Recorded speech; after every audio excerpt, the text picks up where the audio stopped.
Hey everyone, welcome to the Money Level Show. Just doing a little cleaning up, tidying up the office.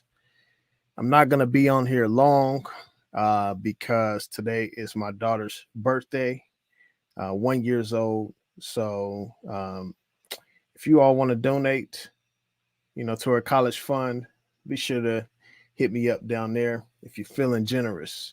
But we're going to get into a few different concepts today. We're going to talk through this article from Yahoo Finance where Jerome Powell and the Fed went and pretty much, I mean, they met with some local business owners and such, and just people, the average people, and he was hearing it from all sides of the field. And so we're going to talk through that, and then we're also going to talk through why the resource and commodity stocks are just plummeting right now. And there's some good buying opportunities out there, so we're going to talk through that as well.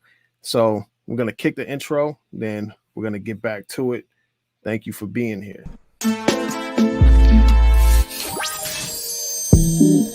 Think. Act. And prosper. You are now tuned into the Money Level Show. All right, everyone. All right. Welcome back to the Money Level Show. So we're going to go ahead and jump over into this article. I'm going to take this banner down for a little bit, but if you're considering donating, be sure to donate. Love to have your support and everything as we YouTube content creators and such. We don't get paid much unless you have a big channel. So you can support my channel if you feel that what I provide is valuable in that way, right? And the government ain't got to know about it, right? You know what I'm saying? So let's get to it though. All right, here we go. We're going to jump into this article over here with Yahoo Finance. This is the article regarding the Fed. All right, so Fed's Powell gets an earful about inflation and interest rates from small businesses. Federal Reserve officials typically gather many of the insights and observations about the economy from some of the top PhD economists in Washington. There's always an ongoing joke about how many people have PhDs in the Fed and don't know what they're doing, right? On a Monday to York, Pennsylvania, Chair Jerome Powell got an earful from a group within a decidedly different perspective. Small business people who are grappling personally with inflation, high interest rates, labor shortages, and other challenges of the post-pandemic economy.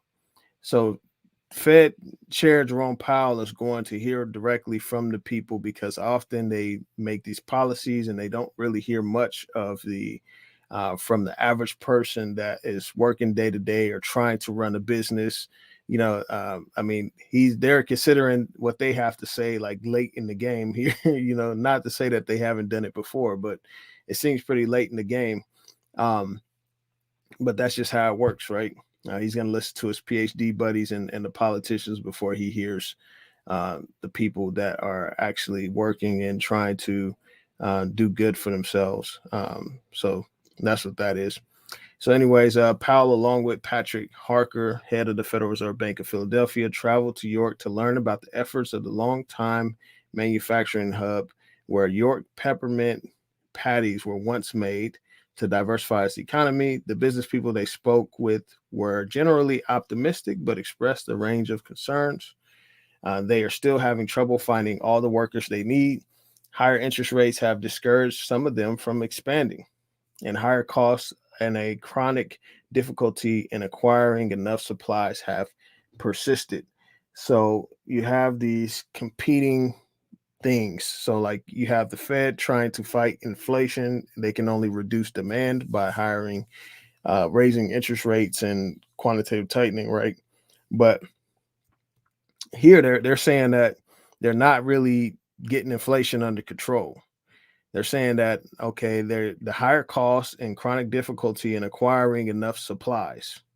So that means that they're still experiencing high costs with their business. And then on the other hand, you have the high cost, but then you have the high interest rates where businesses have to borrow. When they borrow, they have to borrow high interest rates.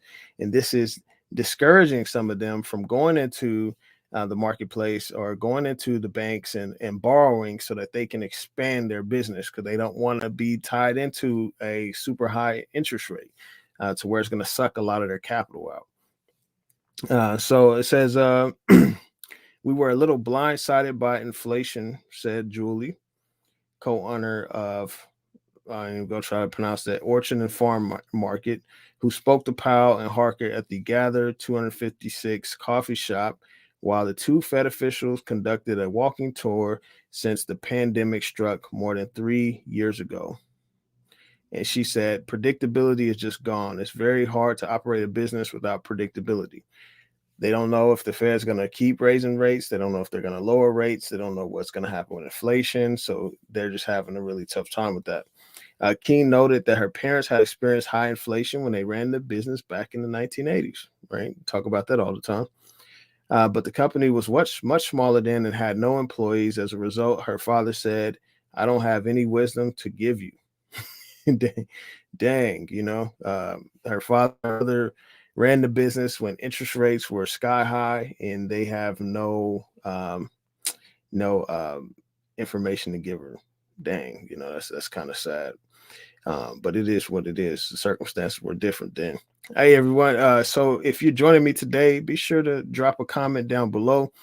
I was sharing that I'm doing this on my daughter's birthday, so I'm just tapping in with you all really quick. But if you want to donate to her college fund, I actually put money away for my kids' college. Be sure to hit me on the Cash App or the Venmo. Tax free, like I like it. The government don't like it, but I like it that way. So be sure to check that out. We're going to get back to the article. So during this tour downtown York, Powell also met Jennifer Heasley, owner of Sweet Mama's Mambo Sauce, who makes a barbecue style sauce and owns a food stall in the York Central Market. When asked before his visit, what would most want to tell Powell, Heasley said lower interest rates.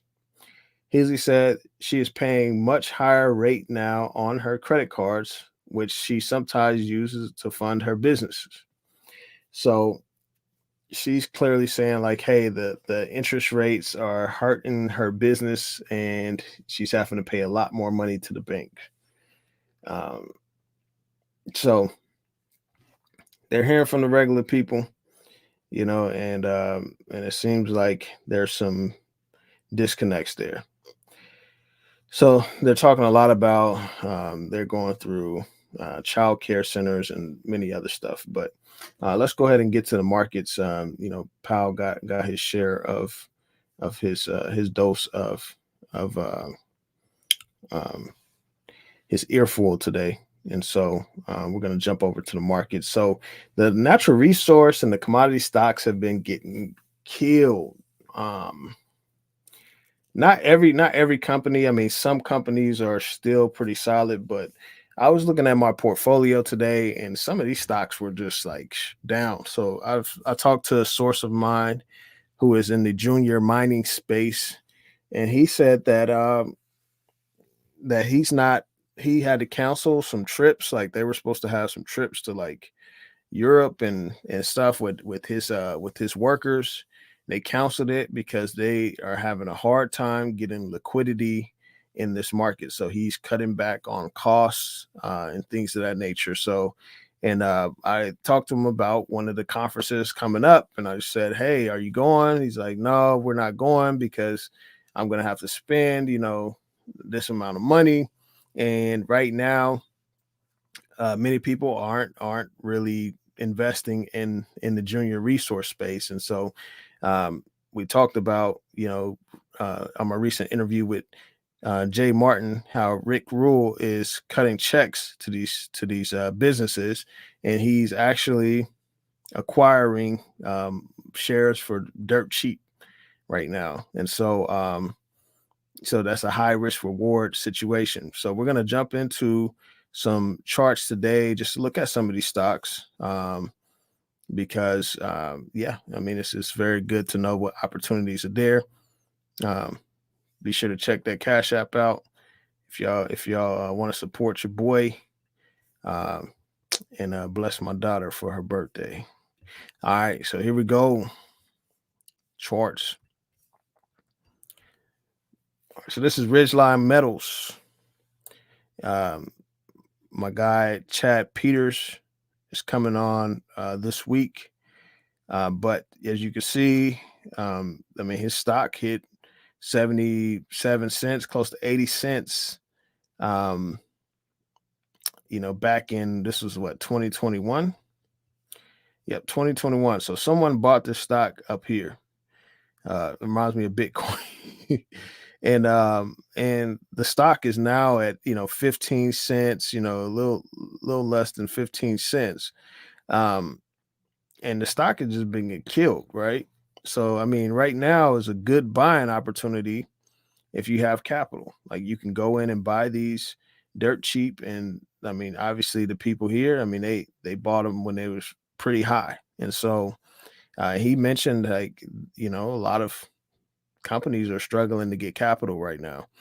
And so this is looks like an opportunity. I was looking at let's go ahead and look at a few other companies, here that I've been watching. Let's see. Dun. I talked about Echo Patrol. So this is a fossil fuel oil company. Obviously, back in May, I mean, they were at $8.57. So, I mean, if you'd have bought there, you'd be up. But I mean, they took a significant fall. Um, now they're at about $11, back to $11 after they ran up. This company does pay a solid dividend. Obviously, last year, April of 2022, they were at about $19. This is why when Russia invaded Ukraine and the price of oil just skyrocketed. So as you can see, like, many of these stocks are just dirt cheap right now. And we ain't even got to the gold stocks yet. The gold stocks are straight getting hammered, right? Let's look at Newmont Metals, right? So when you're looking at Newmont, um, Newmont's at $35 right now. They hit 34 earlier today. I was buying some at 34, but I mean, just look at that, right? Let's go to the 5-year. All right, so Newmont hasn't traded at this price since 2019, right? That was what, July of 2019. Shot up. I mean, even just last year, Russia invaded Ukraine. $86. Now it's back down to $35. They pay about a 5% dividend. But the gold miners are just getting freaking hammered right now. And this is what, when I had this interview with Jay Martin, it's uploaded now. If you haven't watched it, be sure to check it out. But Jay Martin was saying, like, yeah, gold is a hated asset right now. Gold and silver are hated assets. So he's accumulating these shares. Let's go look at Barrick Gold. No, this is gold itself. Where's Barrick Gold? As you can see, gold is still trading up, but the stocks are just getting hammered, right? I mean, Barrick Gold's at $14.23. $14.23 right now. I mean, obviously, after when the pandemic hit, they hit $30. I mean, Russia, Ukraine, they hit $26. Now they're at $14. So they're just getting hammered. Sandstorm Gold, this is a royalty and streaming company. They're getting hammered again, right? They're at $4.50. So, I mean, these gold stocks are still pretty cheap. They're still pretty cheap, and they're still just getting hammered. So today was obviously one of those days where they did get hammered. Uranium did take a decent hit as well. We're going to jump to one of those stocks that I mean, UEC, I mean, it hit $4, 4.85, which, I mean, it's been up, I mean, quite a bit. I mean, we had this big run up. So, I mean, it's bound for a pullback, right? But yeah, it's been hovering above, $5 for a few weeks now, and then it just went down to 4.85. So, some of the uranium stocks got hit, but they're not being impacted as much as many of these other ones, other stocks. I mean, let's look at Pan American Silver. Um, Pan American Silver getting plummeted, right? They're at $13.70. So silver's getting plummeted right now. I mean, silver's at what, $21 right now, I think, the actual metal itself. Let's see. Let's see where silver's at. Silver's at $20.92 right now. So silver's been plummeting. I mean, when's the last time we seen this price? This was back in March. We hit close to what, $19, a little over 19. So silver's getting plummeted too. I didn't even look at platinum today. Let's see what platinum doing. Dang, platinum's down to $867 right now. I mean, last year they hit 818. So platinum's been getting murdered as well. So many of these stocks are cheap, very cheap. So as you can see, I'm gonna look at the platinum physical shares trust real quick, down to 81. And they were just, 100 something bucks. So yeah, I mean, it's good buying opportunities out there, y'all. Like I'm just kind of looking around and seeing what's out there. But I've been seeing some of these juniors get just plummet. One of these, so like for example, Empress Royalty Corp. I need to buy more of them, but I mean, I feel sorry for whoever bought way up here. Dang. I bought them, been buying them for a little while, but they were at Rule Symposium. Rick Rule invests in them as well. But they were at 44 cents earlier this year. This is what, January, at 44 cents, and they've just been on the decline ever since. Now they're at 26 cents. So, I mean, it ain't as far as last year. Last year was 15 cents. So, I mean, there's opportunities out here to get into some of these companies. So just be watchful, have some capital on hand so that you can take advantage of these opportunities. Let's see, D, could you share why I choose some of these type stocks over well-known stocks like S&P 500 ETF? Sorry, I was not trying to do that. Let's see. I'm just taking this down. All right, here we go. Neophyte said, Daryl, could you share why I choose some of these stocks over more well-known performing stocks like S&P 500 ETF, down 75%? Why even consider? Just asking, honestly curious. So I would say that it's all about risk reward. I mean, obviously, I mean, you're going to get the cookie cutter answer with the S&P 500. Like a lot of people are going to say like, oh, well, the S&P 500 always comes back. The stock market always comes back.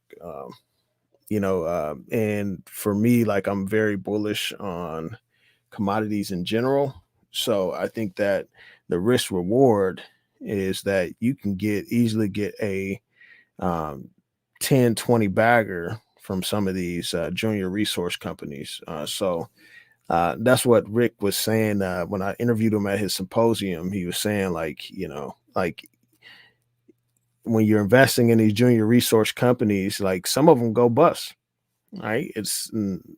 you may find yourself in those situations. But he said, like, if you invest in enough, and then when you hit, you're making 20 times your money.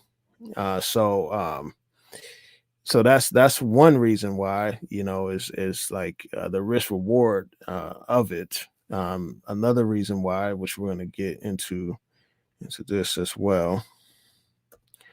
Um,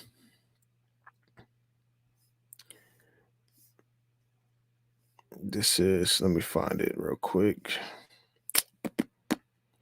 All right, here we are. This is another reason why. Because when I look at an S&P 500,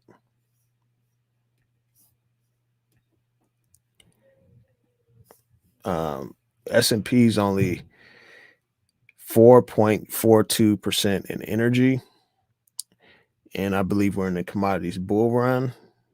At the beginning of it. Right now, you have these uh, hedge funds and freaking, retirement funds and all of this stuff. Right there, they're still investing in the Magnificent Seven that keeps the Nasdaq and the S&P running higher.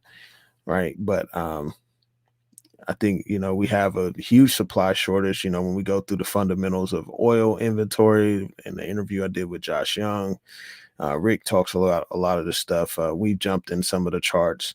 Um, but energy is only 4.42%. I mean, and if we're talking about, like, okay, there's a lot of talk of nuclear energy, there's a lot of talk of oil shortages, OPEC cuts, there's a lot of talk of transitioning to green energy and all these things, infrastructure investing, nuclear reactors being built, all those things, right? And it's like, okay, well, the S&P hasn't even got onto this, so we're still early.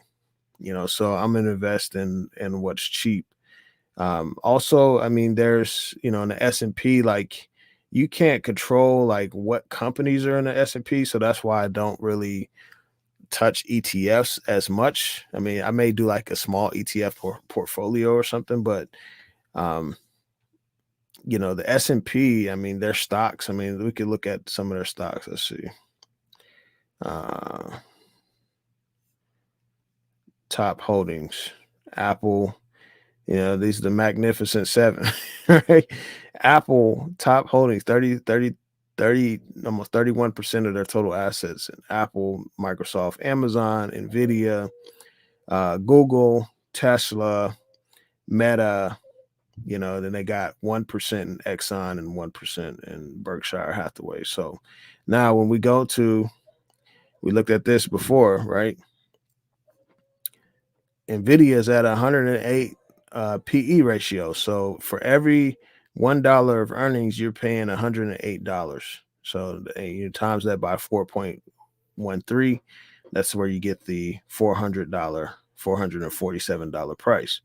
So that's one piece, right? Let's go look at some of their other companies they're in. Let's go to Apple, right? What's Apple? Apple's at 29 PE ratio. So for every dollar of earnings, you're paying $29. So that's pretty decently high. I mean, it's not as high as Nvidia, but I mean, usually you want a PE ratio that's, anywhere from like 0 to 15 or something like that. So let's see where Microsoft's at. I mean, even their rating is overvalued, right? Microsoft, every dollar of earnings, you're paying $33. Let's look at Google. Every dollar of earnings, you're paying $28. So, the S&P, their top stocks are like super overvalued, so this is why I don't really mess around with them, because you can't really control like what they invest in. I mean, Tesla, you're paying $70.87 per dollar of earnings. So yeah, those are the reasons why I don't really, touch those, because like you got to look at your margin of safety, like your safety net. So if you're buying things that are overvalued, yeah, the price can go higher, but you also have a lot of downside. versus if you're buying something that's cheap, undervalued, like then you have a larger margin of safety. So that's why I don't really touch the S&P. Hitting the point in my trading career, LOL, if you can call it that. It tells me to quick trying to pick unicorns and stick to one S&P 500 ETF dollar cost average. Get rich quick, more or less right, but isn't that gambling mentality too? Risk to reward is roulette. You're spreading the table to hit a 35 one back. Yeah, and that's fine. Like if you it's gambling, speculation, or whatnot. Like I told you all, I have crypto investments, so like some of them, like I actually know what the project is about. Some of them I don't. Right, and it's just like I just know it's a popular name, and so that's just more of like a speculation. So sometimes you may speculate with money, but you're not going to go in and invest like in the majority of your portfolio in there. And Rick does talk about like in the recent interview I did with him and Benjamin, he said like we talked about Echo Patrol. Echo Patrol is paying 25% dividend, right? And Rick's like, but you know, I would encourage you to buy some Exxon Mobil. Exxon Mobil is a way bigger market cap than Echo Patrol and pays way less of a dividend. So he's saying like spread the risk out and buy some of the big names as well. So because that way you have less downside. So he preaches that too. Um, let's see, the cap came through. I don't believe the market itself is at its lowest, closer but not close enough. Commodities will still have some time to lower in price or reverse to a lower price. So I'm still waiting to deploy. Yeah, that's good. For me, like I just don't try to. I'm not really a trader, so I try not to time the markets. And then I'm also just very I just try to average in. So like if I'm going to do a trade or investment or anything, I just try to average in. So I deploy a little bit of capital at a time whenever I see weakness and such. And then if I feel like the price is running up too hard, too fast, then I will sell some. Um, see, I don't know if y'all hear that, but that's my daughter in there. So today, my daughter's birthday. If y'all want to bless her, if you're feeling generous, send 5, 10 bucks, whatever, right? There's my Cash App and Venmo. I'm going to put that in her college fund. You know what I'm saying? It ain't going on no materials. I told my wife, like, we got to get out of this habit of buying stuff. We got to start putting in their accounts, our kids' accounts, more in our kids' accounts. So yeah, that's there if you all feel generous. JT came through. Keep the good information coming. Appreciate you, bro. Always appreciate you, man. Um, and then Neophyte said, thank you for answering. Appreciate you. I traded speculations, rumors, article, recommendations, etc. I've lost every time. The only thing that seemed really work is putting my money in the S&P ETF. It's wild. Yeah, so I try not to follow speculations, rumors, and things like that. I had someone just recently. Me and Benjamin, we had someone comment on our recent interview with Rick, and he was like, "Oh, Rick is a guru and da da da," and he changes his story, blah blah blah. And I'm like, no, he doesn't. Like I've been interviewing Rick since 2021, and he's pretty much had the same narrative the whole time.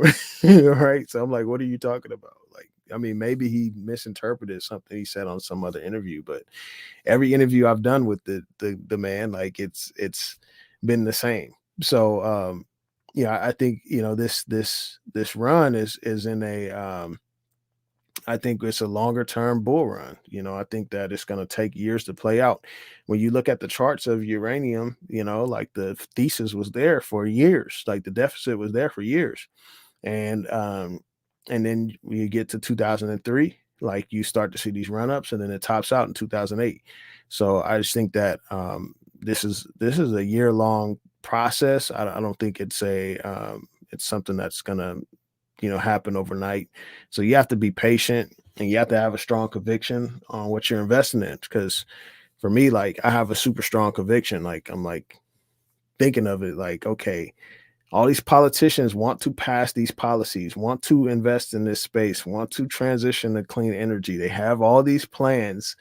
They got these people on their throats about it. People are, so it's like, okay, it's inevitable. It has to happen. The question is when. And so I want to be positioned for when that does occur. The cap said, not a trader, tried to, but not worth it. I believe the lag effect is still a ways away from actually damaging the market further. Yeah, I agree. I think the lag effect is still lingering out there. I don't think we're going to have a soft landing. I think people are going to really get a wake up call this next year. However, I think that with the margin of safety, we're talking about the margin of safety. Like obviously, any stock can fall down if you have any liquidity event, like when you think of the pandemic in 2020 and such. And how every stock fell, right? But but just think about like the margin of safety between some companies versus others. I mean, these companies here, right? Who's this? Tesla, 70 PE ratio. They got a long way to go down, right? So for me, I'm like, okay, this stock's going to get clobbered. But some of the other ones that have a larger margin of safety, who that aren't overvalued and such, like they may have some downside, but probably not as much as a Tesla or Nvidia has to go. I mean, even Meta, $35 per earnings. I mean, they have some decent earnings, but you're still paying $35 per dollar of earnings. So yeah, so those are some things that what is DoorDash said. I'm just getting sidetracked, y'all. My bad. They don't even have their PE ratio because they have negative earnings.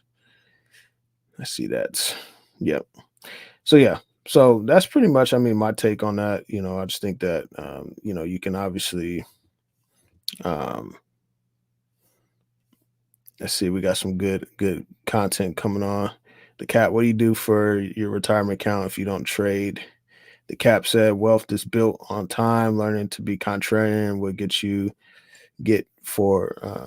for, but patience is key. S&P is a basic, buy low, sell high. Yep, exactly. And even neophyte, like this is a good point. So like if you look at the SPY, for example, I would have been buying the SPY if I was to buy the SPY. I would have been buying here in October of last year. I mean, it was at 356. Um, that's when the market, it was a bunch of fear in the market. Everything went down, gold went down, everything got clobbered. And then you saw it run back up, to 456. So it ran up $100. That's when I would have bought the SPY. I mean, I wouldn't buy it now because because you still have some further downside it can go. So that's just a food for thought. I mean, because I was buying Meta. Meta was just getting clobbered last year. It was getting freaking just clobbered, and I was buying down here $88.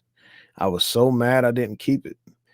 But I thought the market was going to go down further, and it just kept going down, and then it ran up to 318. So same thing with Netflix as well. Netflix, I was buying Netflix at when it hit a super low. So there are companies that get some decent earnings, but you can't buy them at these high levels. Like you have to, if you're gonna speculate with them or something like, hey, this is a solid company, this company's got plummeted, then you have to I mean, Netflix was at 214. Um, they must have did a split or something. No, it hit 180. Yep, May of 22. So yeah, so I mean, you just can't buy at these high levels. Like, I mean, look, this is a big leg down from October, November of 2021. So we can have another leg down, huge leg down. So that's why I'm like, if I touch those companies, I am not going to be. Um, it's going to be when they're very, very cheap. Um, Appreciate y'all engaging us. It's always good to see the community just come together um, and everything support one another. Single companies, deeper work and reading is involved, which is more rewarding if making the right choice. Exactly. Like single companies, I mean, even, Rick talks about spending an hour a month, with each company. Sometimes I struggle with that, right? But I actually have a guy that I'm gonna bring on the channel. He does some deep dive work as well. He emailed me out the blue, and he actually did a deep dive on one of the companies I'm invested in. So I was like, oh, cool. So I'm gonna read that newsletter. So yep, he's gonna be coming on the channel. Rick Will says you need to get some more right than other guy. Yes, you got to beat your competitors.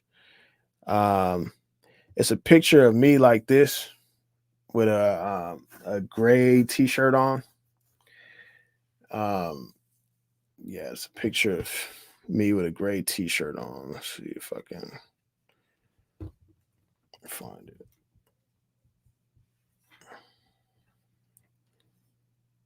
Yeah, so this is the Venmo picture here. That's me when I was younger, man. I was probably in my 20s, man. It's looking fly, man. But yeah, that's me, man. That's me. So yeah, that's me. So let's see. Cap said neophyte besides W-2 401k, which I don't believe in, but free money anyways. Agreed. I don't agree with 401ks either. It's just a cookie cutter investment. I think S&P, Russell 2000 or big boy ETFs are fine. Real estate is another and dabbling as well. Yeah, that's good. Do you dabble in the REITs or just real estate, like owning the physical property? Um, yep. So appreciate you, JT. Man, that's going straight into my daughter's account. You already know. It's going into her stock account. Um, so yeah, so neophyte. And so if you invest in the market via employer, just not through a brokerage account. Yeah, so like even for me, like I have a pension through my job, but I'm like, okay, this ain't finna do nothing for me when I'm like, I'm not gonna be there long enough to freaking even for it to benefit me. So even when I did this last time, I was juvenile probation officer working at the county for 4 years. I had about 15K in the pension, and when I left, I liquidated it. I was like, yeah, I control my own investments, like me, I buy gold. Um, I invest in a business. Like I consider this a business. Like as I continue to develop it, and I can eventually make more passive income from it. Because like for example, if I'm like 50, 60 years old and I have a channel that's bringing in income, then I can technically be retired, right? Um, so that's one thing. Rental properties. I mean, I have one rental property right now, but it's not enough for me to live off of. So um, I'm not planning on working a rat race for forever. Um, Appreciate you, JT. Man, that's a blessing, man. Appreciate you sending that through. Um, and so then the cap said Stacker 401 goes through Fidelity, which is what I use anyways for investment. So it works, keeps everything in one big account for now. Yeah. Yeah, but you got hit with taxes when you liquidated. I just rolled over my 401k from my part-time job to my traditional IRA. Yeah, so I did get hit with taxes. Um, so like I got hit with the taxes, and then I had to pay the taxes out of pocket to roll it over into a Roth. But after that, like it was in my Roth, so I could withdraw from it anytime I wanted and stuff like that. So yeah, the taxes is just gonna be there. And the thing is, like, it's that question: do you want to be taxed on the seeds or the harvest? Right. So like I'm like, okay, I'd rather be taxed on this 16,000 rather than being taxed on, you know, 300,000. Um, JT, my 401(k)(3)(b is a glorified saving account. I'm using it for my investment property. Yep, that's good, man. Yeah, so I mostly do my Roth. I love my Roth IRA, and then that's mostly what I'm investing in right now. I don't have much in a regular brokerage account. Um, I'm mostly cash earning 5% interest, or treasury bills earning 5.6% interest, and then Roth IRA. And then I also have life insurance policies. I have whole life um, that collects a dividend that I pay into, and then I also have universal life policies on my kids. So their policy goes into the market. So I have theirs in 50% commodities and then 50% like mutual funds like S&Ps and stuff. So so there's a lot of creative ways you can do it. A lot of creative ways. I really like the life insurance way. Um, that's kind of been something that I've been into lately. The cap said I live in a flip right now as an investment property, doing renovations myself, then doing a cash out refi when interest rates go between 3 to 4%. Man, the cap, man, you out there doing it, man. I got to come learn and soak up some of the game from you. That's what I need to do. Still need to do life insurance. Yeah, man, life insurance, bro, it's mandatory.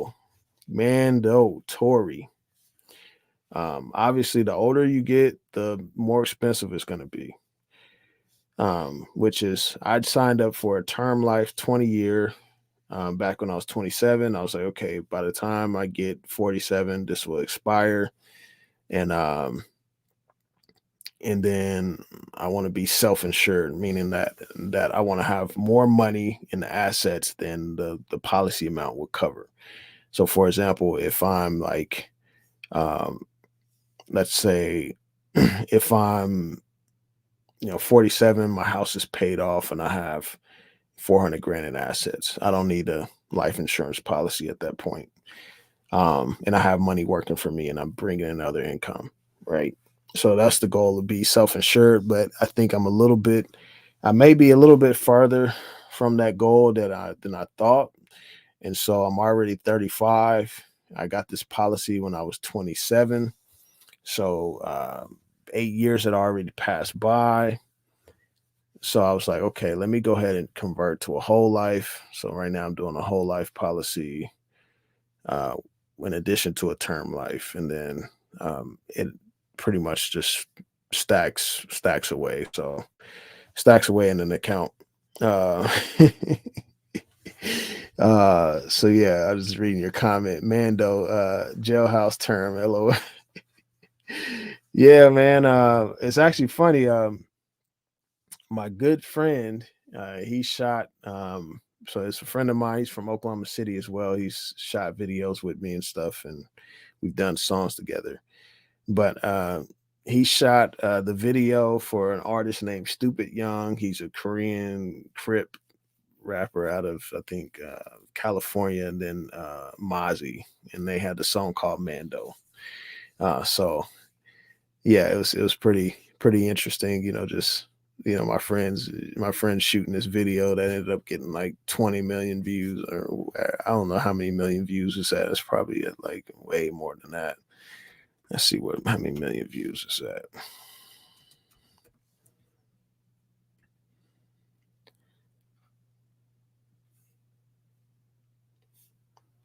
They must took the original down. Yeah, original was at millions of views. This was only at 730K. They took it down. So yeah, so that was where I got that from. Um, JT said I work for a nonprofit hospital. We use 403B instead of 401K. I remember when I worked at the halfway house. I was at a halfway house. We had a 403B as well. It was a nonprofit.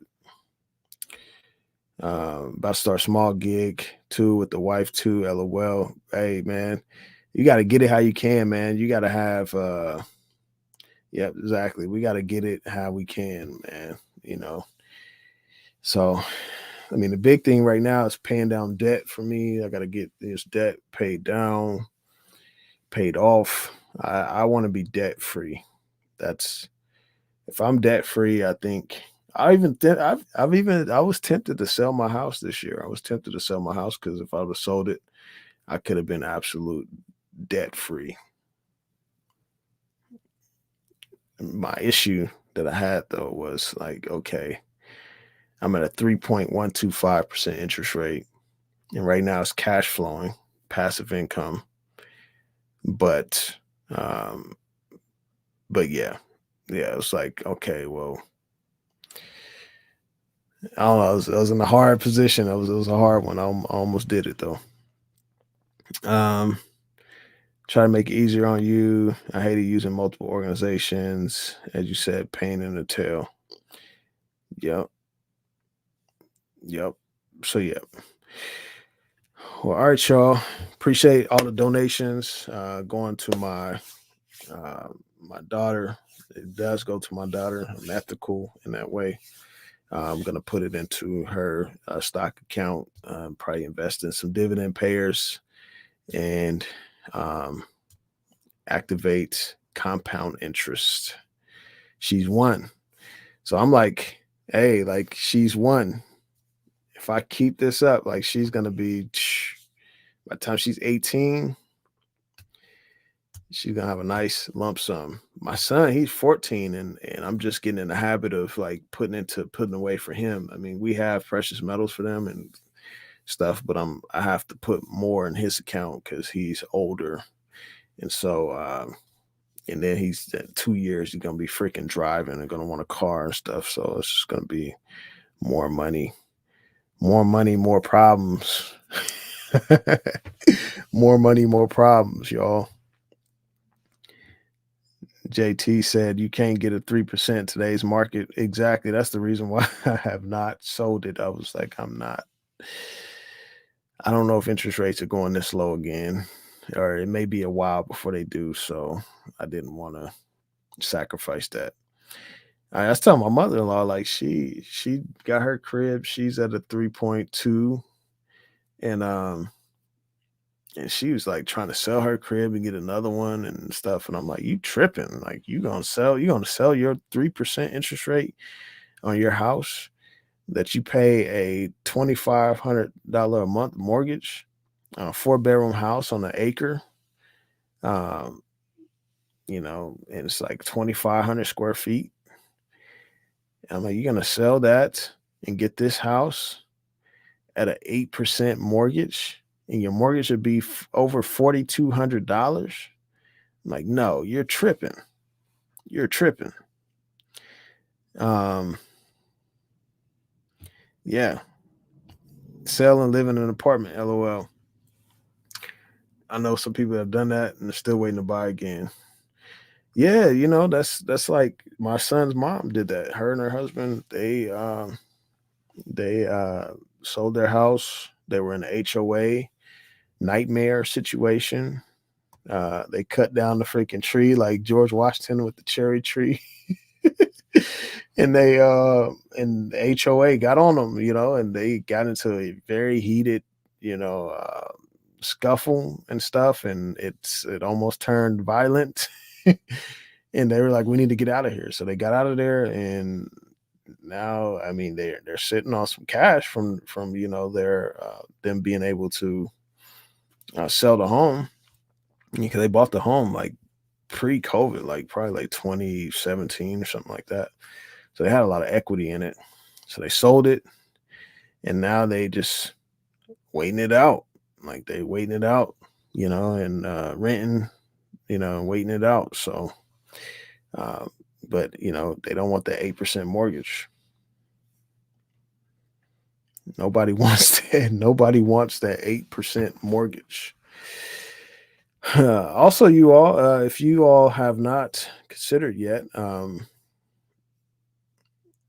am a affiliate with Miles Franklin. So if you reach out to them and buy any of your precious metals, I do get support from that. I do get percentage of commissions, and they got some fair deals. So, like, if you go look at their site, those are more expensive. They want you to call the actual dealer so that you get the best price possible. So, be sure to send that email, call.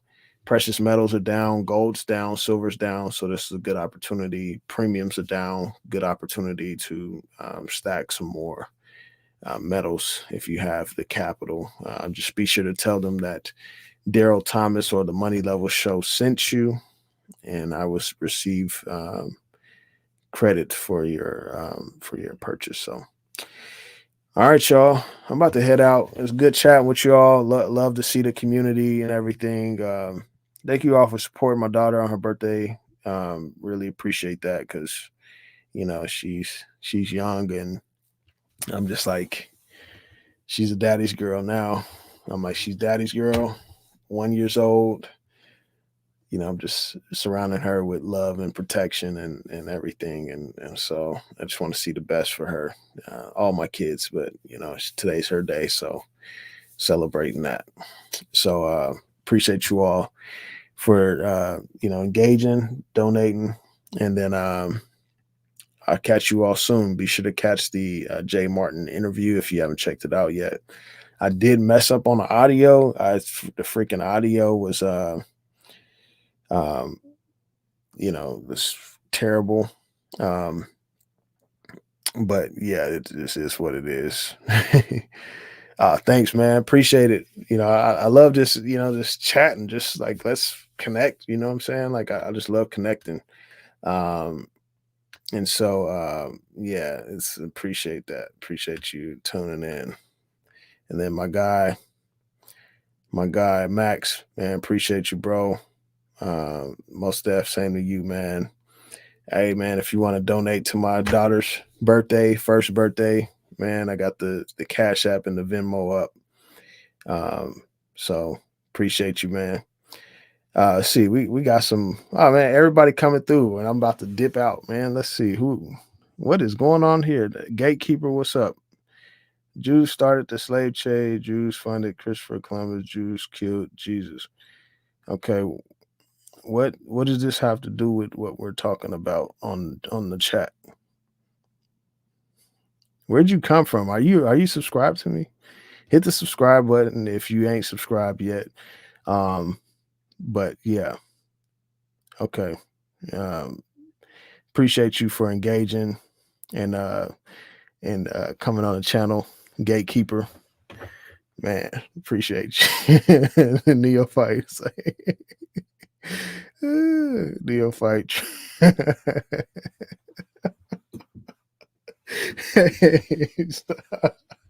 Hey man, I'm trying to be diplomatic here, man. I need every sub I can get, man. Man, maybe I get a view or two, you know what I mean? Hey, appreciate you, Gatekeeper, man. Hey, appreciate you. Hey, stay up, man. Stay positive and everything.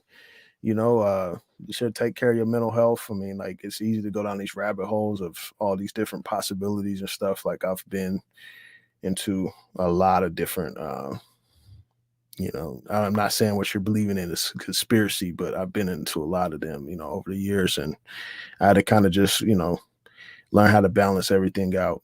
I do believe that the Fed is, that the global elite and the Fed and the World Economic Forum and the Great Reset and all of that stuff. I've talked about all that stuff on here. And so, yeah, be sure to tune in, because we do get into that. Yep, I got a PayPal too, bro. Let me know when you're ready, man.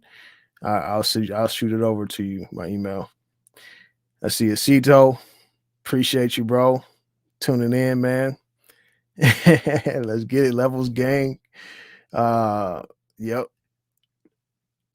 Hey, I think that is neophyte, man, over here with multiple channels, man. What are you doing? Then JT said, all right, my guy gatekeeper.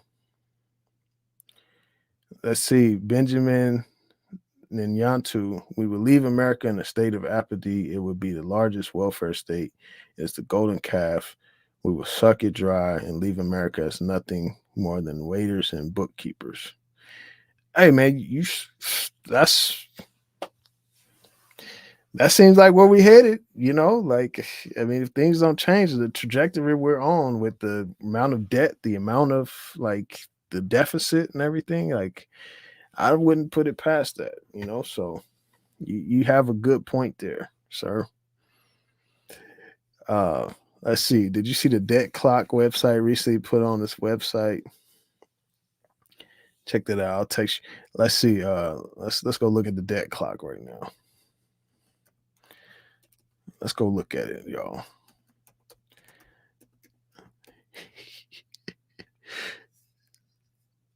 Right, the national debt clock. Here we go. You ready for this, gatekeeper? You ready for this? All right. Let's see. Let's see where's that. Did we hit 33 trillion yet? Did we hit 33 trillion yet?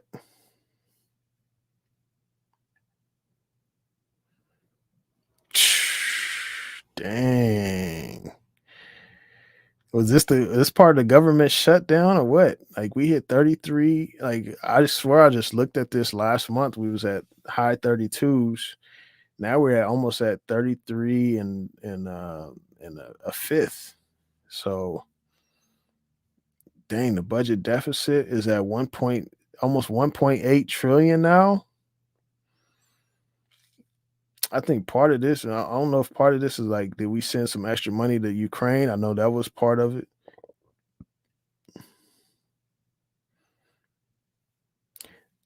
Now this is what scares me, y'all. Here, the U.S. total debt, the unfunded debt and interest. So the interest paid, um, you know, that's man, 3.8 trillion. Uh, the bank interest received 891 billion. That's how much. That's how much money we paying the banks, y'all. That is how much money we're paying the banks. Um, let's see, and then what we got? U.S. debt total 103 trillion. This is unfunded liabilities. So these are the promises, you know, that we've promised everyone. So like you pay into Social Security, I pay into it, and they promised us this. So this is the future debt that is unfunded. Credit card debts at 1 point almost 3 trillion. Student loan debt 1.8. We gotta hedge ourselves against this. Debt held by foreign countries 7.6 trillion. Man, dog. This is the revenue. All right. So you got the debt, you got the tax revenue, 4.3 trillion. So this is the revenue, which is exceeds our budget. So you got your revenue minus your federal spending, which equals the budget deficit. So yeah, that's disheartening, y'all. I wasn't trying to leave on this note, y'all. Y'all took me to a grim place. The debt clock. My guy Max, he took me to this. He took me to a grim place. Uh, let's see. He took me to a grim place.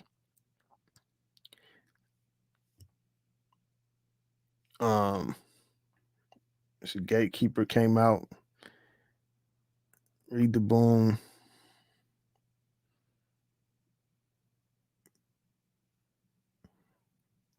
Yeah, bro. I don't. You guys just send me like email me like a YouTube video or something. I don't know what you talk about. It's like a foreign language. They just put on the website. Look like looking at the Matrix in code. Yeah, for real. It's unhinged. A million every week almost. Yeah, Cito. Yeah, it's crazy, man. This is sad. We broke, man. We are broke. Farmer Royal.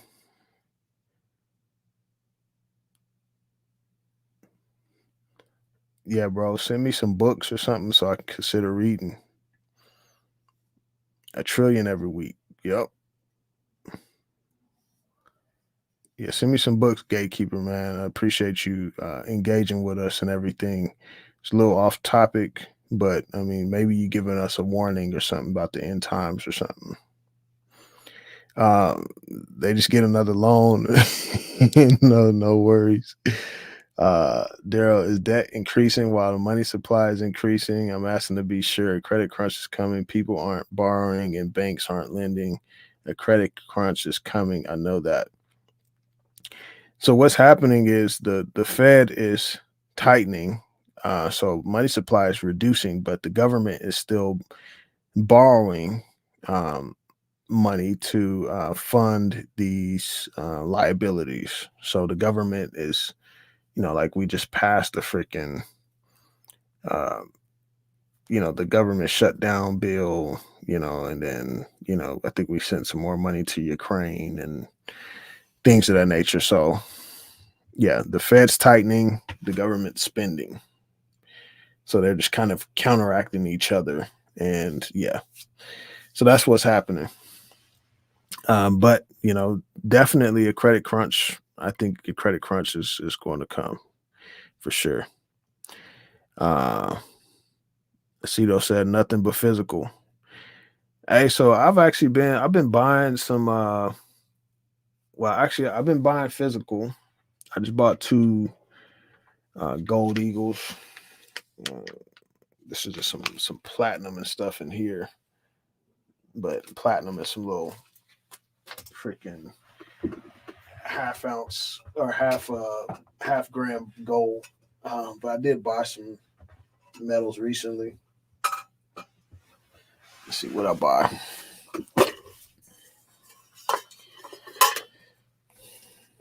Let's see, I bought two gold eagles, American gold eagles. These 1/10 ounces.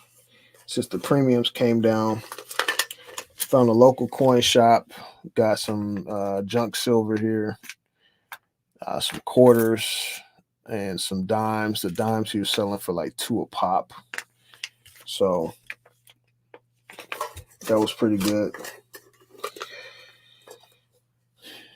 I just been buying. I don't know why. Like I started doing more research, but I just bought another gram of like palladium. I felt like the price is cheap, but I don't even know like the supply demand stuff. Like, and so I just recently started watching Jeffrey Christian on his channel CPM group or something, and he was explaining about the platinum market and such. And so I started watching him and just kind of seeing, okay, is platinum bullish or what? Obviously, the thing with the cars is changing, right? More cars are there's going to be less platinum use in that sense, but there's still a bull case for it.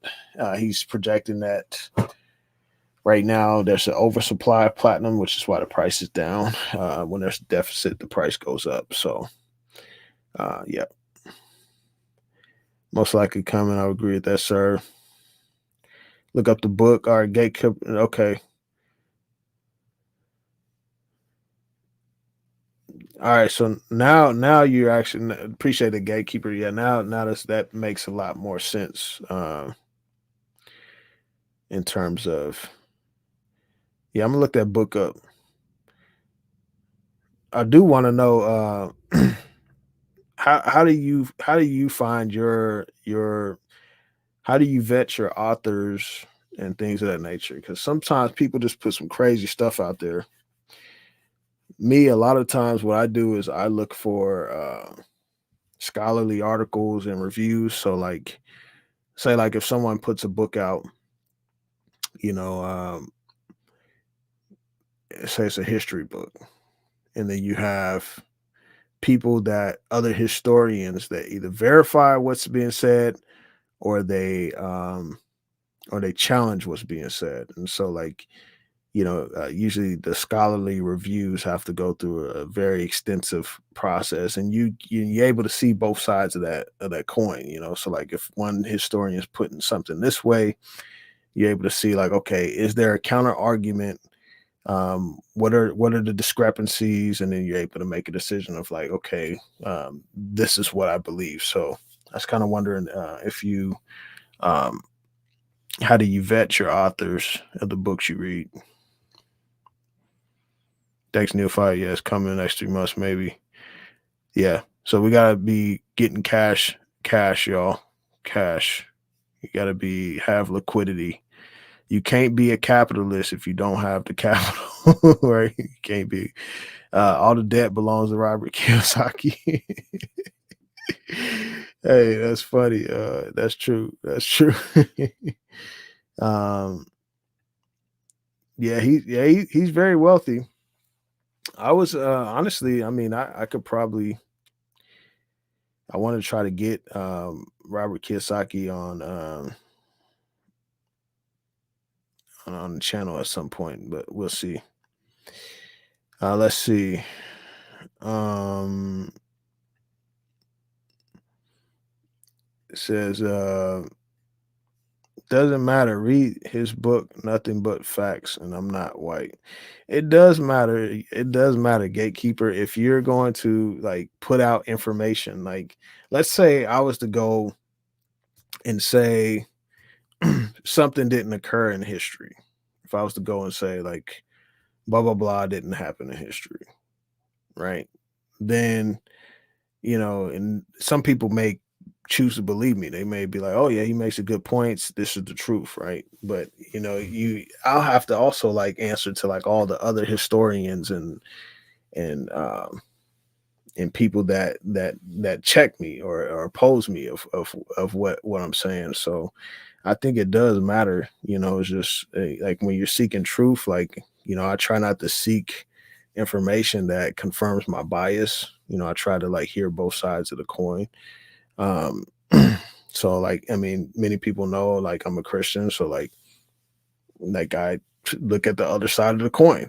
You know what I'm saying? Like, it's not gonna kill me. It's not gonna change my view, but it's good just to understand what other beliefs are out there. And then I've been able to come to terms, like, okay, some of the earlier um biblical texts were joint beliefs from other religions in that area, you know. And so I mean, a lot of religions have a story of the flood, things like that. So, like, I'm able to, like, come to terms with that, but you gotta have information. You gotta be able to see the other side. Federal Reserve is privately owned. It is owned by the banks. Have you read The Creature from Jekyll Island? I haven't read it yet, but I'm thinking about listening to the audiobook. Eustace denied the Holocaust. Nah, man, I'm good with that. LOL. Hey, appreciate you, Neophyte. Well, y'all take care. I'm about to go to bed, y'all. Appreciate you, Gatekeeper, coming on and entertaining us and bringing some facts to us and everything. Appreciate your information that you shared and your heart to educate people and to um, have people wake up, right? Um, and so, yeah, appre- appreciate you, Gatekeeper. Thank you for the sub too and the like. Be sure to tune in with more of the videos, man. Let's get on this commodities bull market. Have you heard of uranium, Gatekeeper? Have you heard of uranium, nuclear energy? Let me know. We about to make some life changing money with uranium and these commodities, gatekeeper. So we can challenge the rich, right? Or we can be able to live the maverick life, or live financially free. So be sure to tune in with more of the content. Appreciate you, Max. And I hope to see you in New Orleans too, man. I don't know if you coming down, but yeah, I hope to see you in New Orleans. I'm also probably gonna be at the Vancouver Resource Investment Conference too. So, and appreciate you, Decapped. All right. All right, y'all. Y'all take care. Thank you for engaging respectfully. Okay. Okay, now you're talking my language, right? Uranium is the next bull market, but stocks are manipulated. Look at the book by Senator Charles. Um, all right, man. I'm about to come to your channel. You got videos on this stuff or what? I'm gonna come to your channel. All right, Acito.